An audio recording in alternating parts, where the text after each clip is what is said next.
Can you tell me what transpired this morning? Well, a gentleman, 60 years old, was coming from the subway, walking this way, and suddenly two individuals jumped him, started attacking him viciously. Even after they emptied his pockets, you could see them going through the pockets, taking stuff, the wallet, the keys, the cell phone. Even after all of that, they still kicked him in the head twice. You can see it very clearly on the video. It has shocked this community. We're not used to this. Things like this do not happen.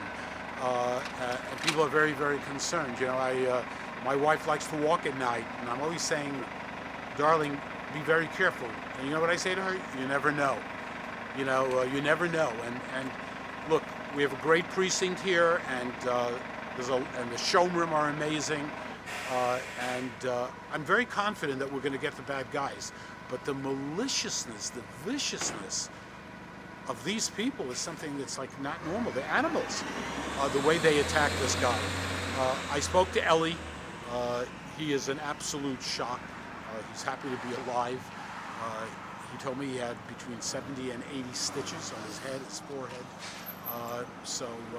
You know, it's like a nightmare for him, but he's happy to be alive. And you know, I want to reiterate what I've been saying for a long time: surveillance cameras, because the first surveillance camera that we had that showed what happened here were the people right here at this house at 811, right there. I'm looking at it, and there's a lot of other stuff that I've seen that we got a lot. There's a lot. The guy driving the car, all of it. So surveillance cameras is what it's all about, not just in terms of a crime, but today with everybody being concerned about terrorism. You know, surveillance cameras tell the story, and it's just important to have them. And we're happy that in this community, any direction you go right here, there's a camera someplace. You have the Kletsky cameras, private cameras. The woman who lives right here, the family lives right here, told me they got their cameras after the Kletsky thing. That's what motivated them to get cameras. So, you know, people should not be afraid. Keep your eyes open. But when I saw it this morning, I was angry. I was very, very angry at what had happened to a civilian in our community.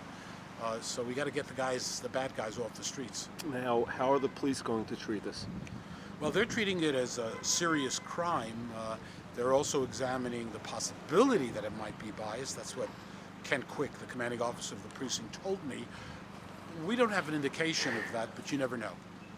So we'll find out. But we got to get these guys and get them off the streets, plain and simple. I would say to the perpetrators, turn yourself in. Then I'll have something to say nice. But turn yourself in.